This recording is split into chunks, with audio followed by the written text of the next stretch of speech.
She escorted them to the museum exit, and as Mr. and Mrs. Pompany navigated the long flights of stairs with William's stroller, she turned to Carl. "Thank you," she said, "for all your help. It was really lovely getting to know you two."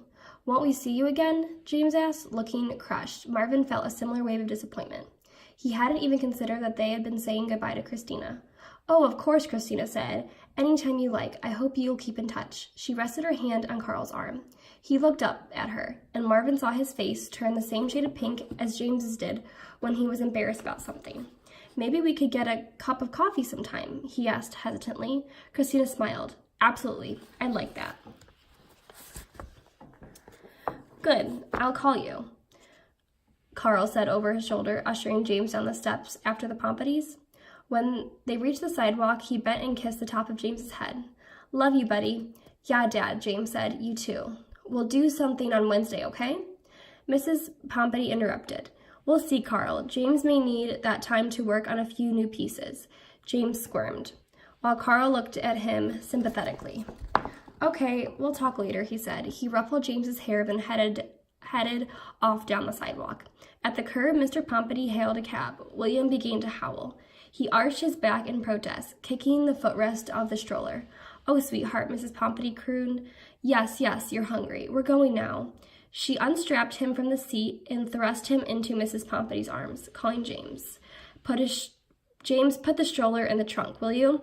As James folded the stroller and handed it to the cabbie, Marvin felt him hesitate. It was only for a second, but in that fraction of a time, Marvin went rigid. "No, James," he thought, sensing what would be about to happen, even before he consciously understood it.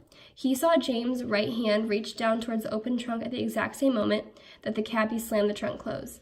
There was a sickening, thwarted clunk as the metal trunk crashed down on something that wasn't meant to be there, and an anguished cry. James stumbled backwards, sobbing in pain, holding his right hand.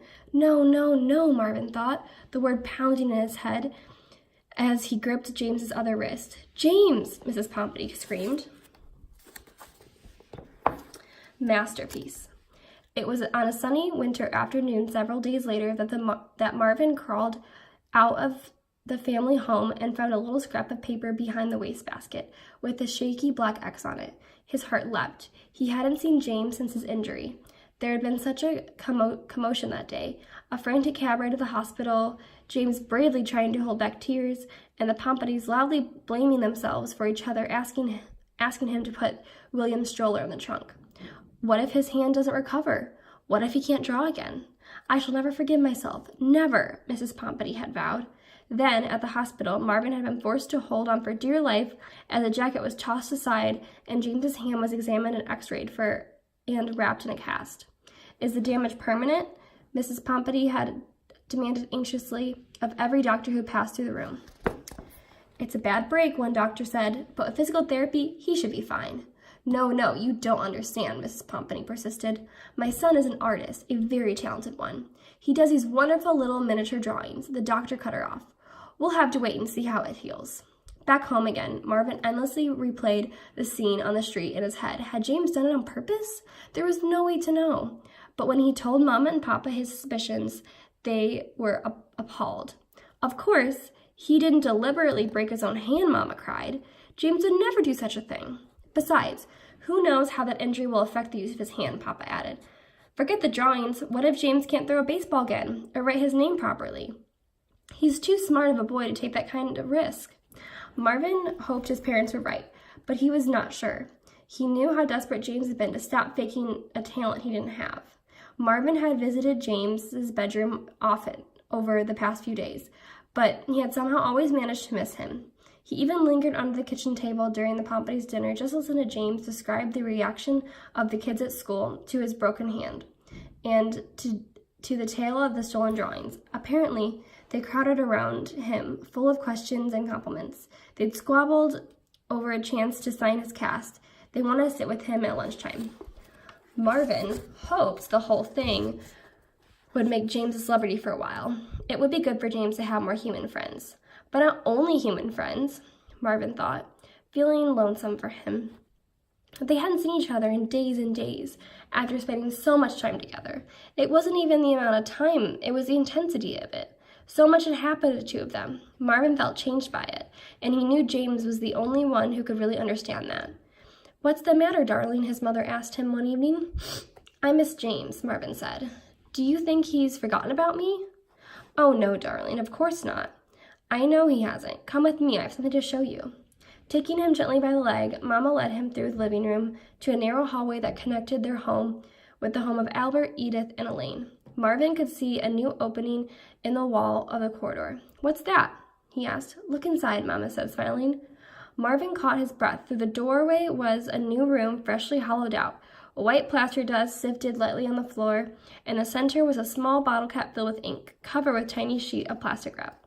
Several small, torn scraps of paper were stacked next to it.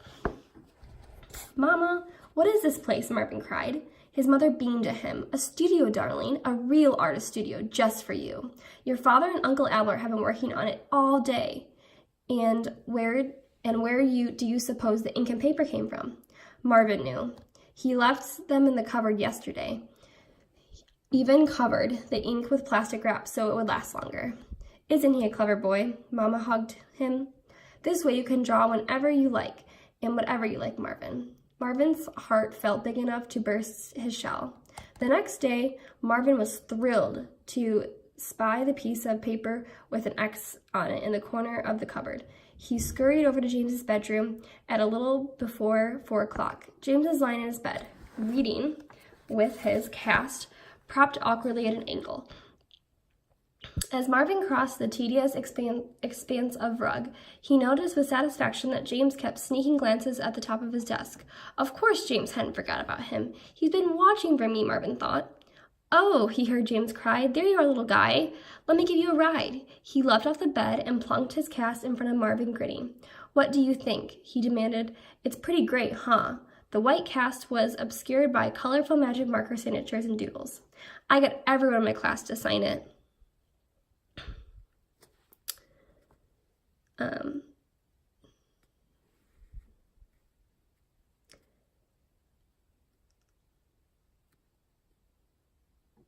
And about half of Mrs. Kellogg's class, too.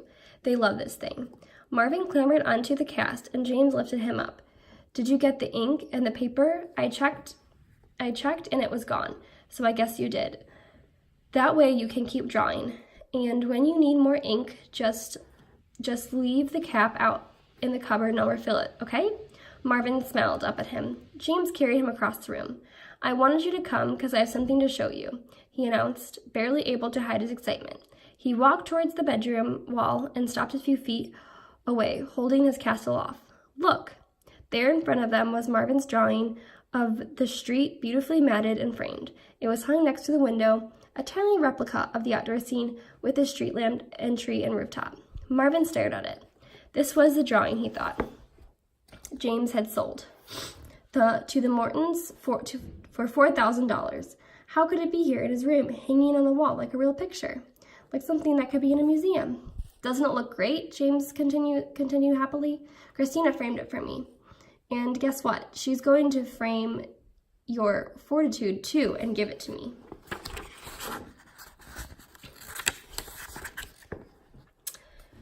She said it was the least she could do after all my help. He grinned at Marvin. "All our help." Marvin looked at James in amazement. He'd get to see fortitude again, too. He couldn't wait to show it to Mama and Papa and all of the relatives. James rested his cast on the wall next to pictures so that Marvin was only inches away from his little cityscape. "You're surprised, right? You thought we sold it?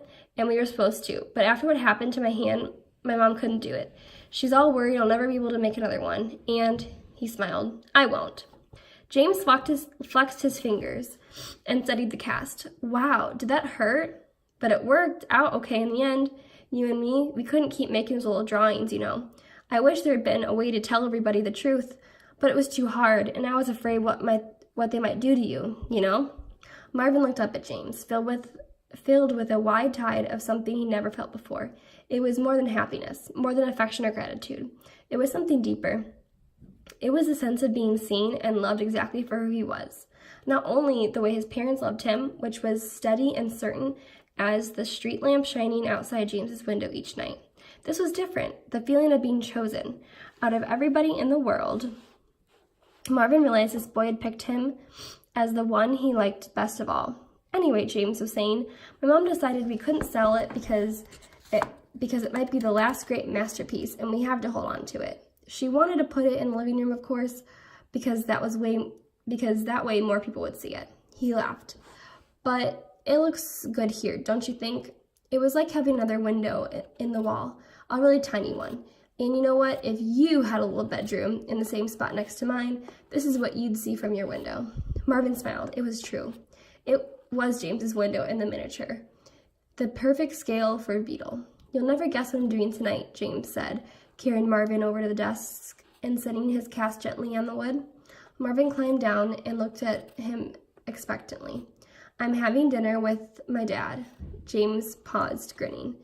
And Christina. They're taking me out for pizza. He lowered his voice conspiratorially. I think my dad likes her. Carl and Christina. That fits, Marvin thought. It would be like a second family for James, a different artistic family. James laughed suddenly.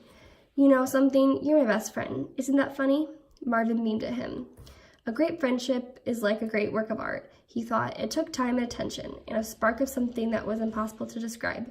It was happy, lucky accident finding some kindred part of yourself in a total stranger. There was a knock at the door. Marvin heard Carl's voice. I have to go now, James told him, setting him gently on his desk. Dad's here, but I'll see you tomorrow, or I'll check for the X behind the wastebasket. He got his jacket from the closet and waved at Marvin. Bye, little guy. Marvin lifted one of his legs to wave it in response. When the room was empty, he crawled to the edge of the desk and looked out the window. He thought of all the things he and James could do together when spring came. They could take long walks, they could go to the park, they could visit the Met with Carl and Christina, and then Marvin could come back to his little studio and make pictures of his own. Marvin smiled to himself. There was a whole wide world waiting to be explored, and there was nobody he'd rather do it with than James.